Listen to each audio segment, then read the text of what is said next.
Hello दोस्तों, मैं भीम कुमार आप सबके अपनी परिवार एवीएन कोचिंग सेंटर में स्वागत है। आज मैं लेकर आ गया हूँ भारतीय अर्थव्यवस्था के चैप्टर 3 आर्थिक विकास एवं समृद्धि से संबंधित वस्तुनिष्ठ प्रश्न जो आपके एग्जाम के लिए फुल यूजफुल होगा। आप लोग वीडियो फुल देखिएगा, लाइक शेयर कमेंट और सब्सक्राइब जरूर कीजिएगा। चलिए क्वेश्चन नंबर 1 आप लोग के सामने है।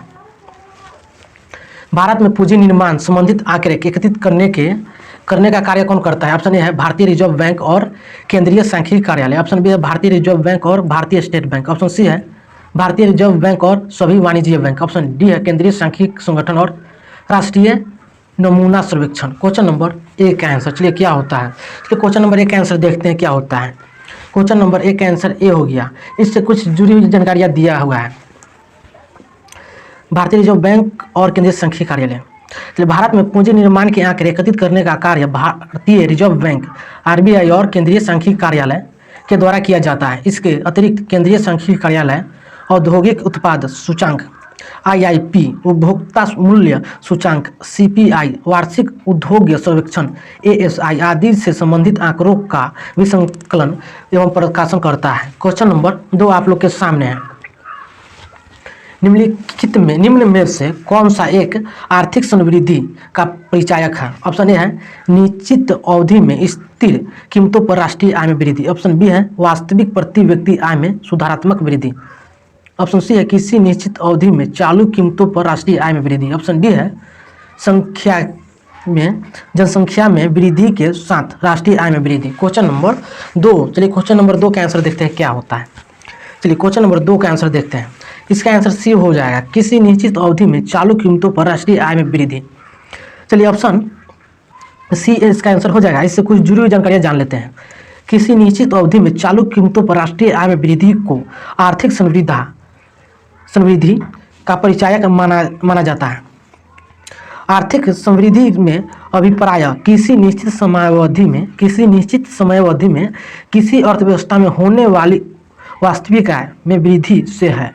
प्रायः सकल राष्ट्रीय उत्पाद, सकल घरेलू उत्पाद तथा प्रति व्यक्ति आय में वृद्धि को आर्थिक समृद्धि कहते हैं, जबकि आर्थिक विकास जीवन की गुणवत्ता को प्रदर्शित करता है। चलिए क्वेश्चन नंबर 2 आप लोग के सामने है। 3 आप लोग के सामने है। निम्नलिखित में से कौन से द्वितीय पीढ़ी के आर्थिक सुधारों के भाग नहीं है? ऑप्शन ए है तेल के क्षेत्र के सुधार। ऑप्शन बी है सार्वजनिक क्षेत्र के सुधार। ऑप्शन सी है न्यायिक प्रणाली के सुधार। ऑप्शन डी है शासकीय एवं सार्वजनिक संस्थाओं के सुधार। क्वेश्चन नंबर 3 का आंसर देखिए क्या होता है। चलिए देखते हैं क्वेश्चन नंबर 3 का आंसर। चलिए क्वेश्चन नंबर 3 आप लोग इसका आंसर हो जाएगा सी न्यायिक प्रणाली में सुधार। चलिए इससे जुड़ी जानकारियां जान लेते हैं। न्यायिक प्रणाली में हुए सुधारों को छोड़कर विशेष सभी विकल्प सरकार द्वारा निश्चित आर्थिक सुधार की द्वितीय पीढ़ी के भाग हैं। इन सुधारों का उद्देश्य समावेशी विकास के लक्ष्यों को प्राप्त करने का है। वर्तमान समय में भारत तृतीय पीढ़ी के आर्थिक सुधारों की प्रक्रिया में है, जिसमें वस्तु एवं सेवा कर, दिवालिया कानून तथा मुद्रा बैंक का गठन आदि शामिल है। चलिए क्वेश्चन नंबर 4 आप लोग के सामने है। आर्थिक विकास सामान्यतः युग्मित होता है। ऑप्शन ए है अस्फीति के साथ। ऑप्शन बी है स्फीति के साथ। ऑप्शन सी है स्टैगफ्लेशन के साथ। ऑप्शन डी है अतिस्फीति के साथ। क्वेश्चन नंबर 4 का आंसर देखिए क्या होता है। चलिए क्वेश्चन नंबर 4 का आंसर देखते हैं क्या होता है। इसका आंसर बी होगा स्फीति के साथ। इससे कुछ जुड़ी हुई जानकारियां जान लेते हैं। आर्थिक विकास के साथ साथ जब प्रति व्यक्ति आय बढ़ती है तब लोगों की क्रय शक्ति में वृद्धि होती है और वस्तुओं की मांग बढ़ जाती है। इसी कारण आर्थिक विकास को सामान्यतः स्फीति के साथ युग्मित किया जाता है। और स्फीति की विपरीत परिस्थिति है, जिसमें वस्तुओं की कीमत एवं मांग में एक समान व सतत गिरावट दर्ज की जाती है। चलिए इस क्वेश्चन नंबर 5 आप लोग के सामने है। भारत का आर्थिक सर्वेक्षण प्रत्येक वर्ष किस संस्था के द्वारा प्रकाशित किया जाता है? चलिए इसका ऑप्शन ए है भारतीय रिजर्व बैंक द्वारा। ऑप्शन बी है भारतीय योजना आयोग द्वारा। ऑप्शन सी है भारत सरकार के वित्त मंत्रालय द्वारा। ऑप्शन डी है भारत सरकार के उद्योग मंत्रालय द्वारा। चलिए इसका आंसर क्या होता है देखते हैं। चलिए इसका आंसर क्या होता है सी भारत सरकार के वित्त मंत्रालय द्वारा। चलिए इससे कुछ जरूरी जानकारियां दिया हुआ है, देख लेते हैं। भारत के आर्थिक सर्वेक्षण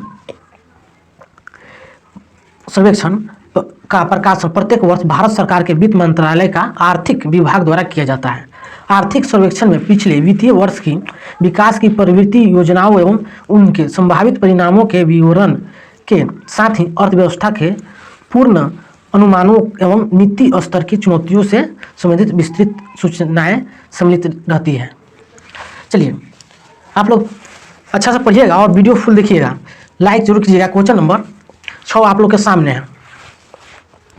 किसी देश में आर्थिक समृद्धि अनिवार्य रूप से होगी यदि विश्व अर्थात में तकनीकी प्रगति होती है। ऑप्शन बी है देश में जनसंख्या वृद्धि होती है। ऑप्शन सी है देश में पूंजी निर्माण होती है। ऑप्शन डी है विश्व अर्थव्यवस्था में व्यापार की मात्रा बढ़ती है। चलिए क्वेश्चन नंबर 6 का आंसर क्या होता है। चलिए इससे देखते हैं इसका आंसर क्या होता है। इसका आंसर सी होगा, देश में पूंजी निर्माण होता है। चलिए इससे कुछ जरूरी जानकारियाँ इसमें दिया हुआ है, देख लेते हैं। अर्थशास्त्रियों में पूंजी निर्माण को आर्थिक विकास का सबसे महत्वपूर्ण तत्व माना है। आर्थिक समृद्धि से अभिप्राय एक निश्चित समयावधि में किसी अर्थव्यवस्था में होने वाली वास्तविक आय में वृद्धि से है। प्रायः सकल राष्ट्रीय उत्पाद, सकल घरेलू उत्पाद तथा प्रति व्यक्ति आय में वृद्धि होने को आर्थिक समृद्धि कहा जाता है। चलिए क्वेश्चन नंबर 7 आप लोग के सामने है। सैद्धांतिक रूप से यदि विकास की कल्पना की जाती है तो इनमें से किसे साधारणतः शामिल नहीं किया जा सकता है। ऑप्शन है सकल घरेलू उत्पाद में वृद्धि। ऑप्शन बी है विश्व बैंक से वित्तीय सहायता में वृद्धि। ऑप्शन सी है सकल राष्ट्रीय उत्पाद में वृद्धि। ऑप्शन डी है प्रति व्यक्ति सकल राष्ट्रीय उत्पाद में वृद्धि। क्वेश्चन नंबर 7 का आंसर देखते हैं क्या होता है।